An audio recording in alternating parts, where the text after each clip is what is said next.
Want to know how well Silksong has done? Well, an estimated 5 million sales, 3 million on Steam alone, and that is from just one weekend. And the contrast is absolutely wild as well. Hollow Knight took 8 months to reach a million sales. Silksong obviously took just days.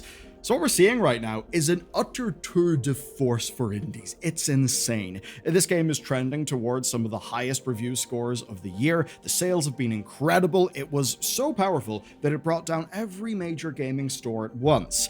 So, after 7 years of development, Team Cherry have absolutely delivered a masterpiece. Today, you'll actually see how. So, what's the secret? Well, Jason Schreier's Bloomberg interview gives us a little bit of a hint at the answer. Here's what Team Cherry co-founder Ari Gibson said. Quote, "We've been having fun. This whole thing is just a vehicle for our creativity anyway. It's nice to make fun things. It was never stuck or anything. It was always progressing. We're a small team and games take a lot of time. There wasn't any big controversial moment behind it." Yeah, that's it. They just made the game. That's the shocking technique that they've brought to bear. They made the game, they worked on it until they wanted to release it, then they released it. No drama. Well, there was something about, say, the Chinese translation, but basically no drama, no issues, nothing. And to call this unusual is an understatement in our industry, because in games this almost never happens. And here's why. Team Cherry exists in a perfect storm of game development, one that almost any studio, be they indie or AAA, simply cannot replicate. And it's one that we should celebrate and learn from. When Silksong released, everyone threw around the usual theories for success. I mean, obviously, they had feedback from 15 million potential players who loved Hollow Knight. That's huge, but there is more to this. The basic theory of skilled devs went and made a good game does absolutely fit these people, but that's not all of the story. And they're also not a one-hit wonder. They've blown the industry away twice. So, how have they done this? Could it be the small team size? Well, that's definitely a part of it.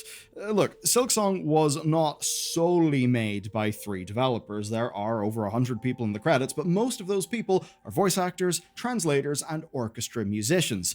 The core software team was tiny, 3 people. Yes, Australia is expensive, but when your core is 3, that's damn cheap.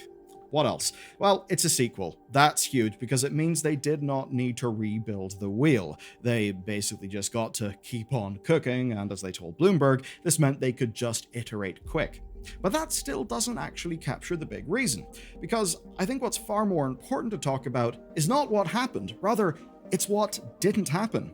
No creative falling out, no financial split, no team expansion, no swelling of departments, no talent dilution as headcount expands, and no management overhead, which is huge, because so often in our industry, you get a founder, someone who's amazing, right? Whatever it may be, and their actual job ends up not really being to make a game, because they just end up managing people. But there's one other big thing: no publisher. And I've got to say, this bit's huge. That means no external deadlines, it means no fiscal years to live by, and quite simply, no other stakeholders to worry about. That's absolutely huge. Now, Team Cherry is ran by its founding developers. They're still active in day-to-day work, so there's no absent shareholder interest to manage with how any of their stuff is done. And that's how they can take 7 years to make just one game. Obviously, their first game sold a lot of copies. Leaving the finances aside, any one of those things I talked about is usually the pain point where something goes wrong. And what's amazing about Team Cherry is none of those things apply. Here's the thing. That's also true for loads of teams. There are loads of skill developers in small teams who make and release games independently. In fact, it was true even for Team Cherry before Hollow Knight. So, let's talk about some context that you almost certainly are not aware of. I don't put success in context to rain in their parade. It's to give you an appreciation of the hard work that people have actually put in, not just the overnight success. So Team Cherry did not appear out of nowhere with the Hollow Knight Kickstarter, and they were not an instant success. ACMI recently captured the history. It started with Hungry Night. Hungry Night was a Ludum Dare Game Jam entry from August 2013, and it became the basis for Hollow Knight. Now, it was one of 2,213 games, and it came rank 126th. It got a 0% coolness rating, which is kind of funny considering how it all turned out, but it did place 20th for mood and 25th for graphics. Who won that Ludum Dare? People who went on to work on hits like Tunic and Job Simulator. But Team Cherry thought they had something special, so they went and built Hollow Knight. They created the Hive-like Metroidvania structure and the Knight's movement. Then, a year later, November 2014, they launched the Kickstarter. And again, it was not an instant success. They actually didn't hit their funding goal until December 15th, which was 4 days before the campaign ended. So it wasn't one of those massive overnight successes. But during the campaign, they got good press. That absolutely helped. They got onto Steam Greenlight. Yep, remember that thing. They attracted a hardcore fan base who wanted to support the game, and from there, they worked. They took feedback from backers, they built the game up, they were scrappy, they were ambitious, they ended up delaying past their intended goal, they actually killed platform releases, like the Wii U.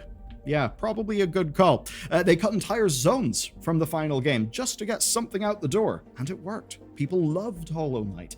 They then hired contractor teams to build Switch ports. It's a very smart thing, rather than, say, taking all that money and then beefing up their own headcount, which would just mean they would have beefed up their own burn rate, their own fixed costs. And indeed, during development, they got used to contracting things out. Eventually, they delivered merch and Kickstarter rewards, and then, well, it took time, but they did hit 1 million sales as the PC hype was beginning to build. And that was 1 day before the Switch launch, which, you know, is pretty good PR for your Switch launch. And the funny thing is, the whole team didn't even stay together. David Kazi left for, quote, a cushy corporate job. So far then, this is the story of many indie developers. Of course, Cherry went on to release 4 more free expansions for Hollow Knight between 2017 and 2018. Silksong was in development, but the difference in reaction between Silksong and Hollow Knight is pretty goddamn clear. It's not just that Team Cherry had 15 million fans waiting. Lots of sequels exist with loads of people who are waiting, but, you know, they just don't live up to the hype. So, what's special about Silksong? In a way, it's simple. Team Cherry only had to deal with the pressure that they placed on themselves. And the difference comes down to, well, this is a bit odd, but leftover triangle sandwiches. This Bloomberg quote underpins what I think sets Silksong apart from other games. During Hollow Knight's production, they stayed lean. And by lean, I mean sometimes they lived off leftover triangle sandwiches that their office neighbor brought in after meetings. Gibson said in the interview, "My dad would sometimes pop over and give me $20. I'd be like, oh, I'm having coffee today." So we've got leftover sandwiches, parent-funded coffee.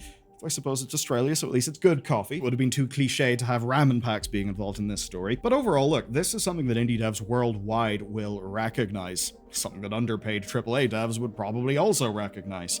But tracking towards 15 million sales for Hollow Knight alone, plus merch sales, well, that means that Team Cherry was comfortable. And when that pressure disappeared, that's what truly sets them apart with Silksong. And there's nothing that captures it better than this quote from Bloomberg, that one of the devs had, quote, an inestimable peace of mind. Can you imagine what it would feel like to have an inestimable level of peace of mind? Well, that's, I suppose, what happens when you have a ridiculous quantity of millions of dollars in the bank account, but you still actually just want to make video games. So you don't get yourself caught in all the usual things that happen when people, get money and it all goes rather wrong. So that's the thing. Whenever you remove the threat of existence, right, those existential things, when you remove those from game development, well, developers can make art in a much more healthy way. There's a reason that Team Cherry found development fun, right? There's a reason why they could keep working, keep adding systems, and keep polishing their world's connectivity. It's because they weren't worried about goddamn money. It's about not refusing to compromise. Team Cherry also undoubtedly made calls about what to make, what not to make, and when to draw the line. You'll note that this game, for one that's selling as well as it is selling, it's goddamn hard. So this is clearly not them pandering, thinking about different audiences and stuff to optimize their sales. No, they're making the goddamn thing that they want to make. And they're able to keep on making it because they had enough in the bank, which meant that they didn't need to release their game just to survive. And there's an entire other video to make about this. I've got, I'd say, plenty of secondhand experience from, knowing people and stuff on the pros and the cons of releasing a game. And very often, well, do you know what actually does a game in? It's that publishers far too often just have the bar of what's releasable too goddamn low. And that means that games come out often to, appease short-term financial concerns, but they come out way, way before they should have came out.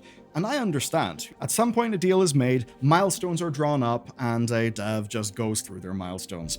But here's the thing, you can't predict everything perfectly in advance. Sometimes 3 more months to fix critical problems and do polish, that could be the difference between a game being a 6.5 out of 10 and a 9 out of 10. And far too often, that bit doesn't happen. And even when devs do limp over the finishing line, the financial, deal structures within the games industry are legendarily awful, so it's not like releasing your game is... Sometimes it's not even like that's good news. Because as a viewer, you may think, oh, you release your game and then you go and you find a publisher for the next game. Oh, no. If you want to actually not go under, you will have had to have been finding a publisher for your next game significantly before your current game has even came out. And you know what that does? Takes away the founder's time. It takes away the executive team's time, whatever it may be, to actually work on the game that's currently being made. And it's problems like these, systemic problems, that did not face Team Cherry. Those are the things that make Silksong different.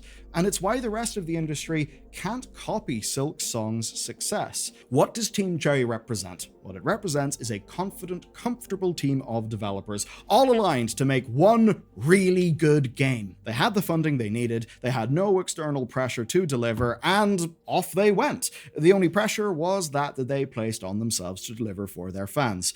And if I wanted to call out an example of seemingly that working pretty well with a publisher, you could maybe look at Manor Lords as one example. But to think about the industry writ large, how many layoffs have we covered in the last 4 years in this channel? Even from studios that succeed. How many closures? How many cancellations? This year alone, we've talked about games like, Civ 7 and Monster Hunter World seemingly being pushed out early, before they're goddamn finished. We've talked about developers striking and unionizing to protect themselves from the fun corporate mandates of the likes of Xbox and get fair compensation, or at the very least, try to get a little bit of their ass covered from, Satya's CFO saying, yo dog, wanna put 80 bill more into data center infrastructure? Great! Cut Xbox, which is literally what happened. We've been talking as well about the crisis in publishing funding that's hurting indies, it's hurting veteran devs, it's hurting AA's as well. So it's not that other developers can't make good games in the way that Team Cherry made Silksong. It's so often that they are simply not being allowed to make the best games possible, because there are simply too many other demands that they have to meet. And if we want to get better games, healthier devs, and cultivate more talent, such that really strong devs don't leave for that cushy corporate job, then structurally, the games industry needs to do better. And for an example of the type of BS that's not exactly helping, well, check this out about a fun little 100% AI usage mandate from our good friends over at Microsoft.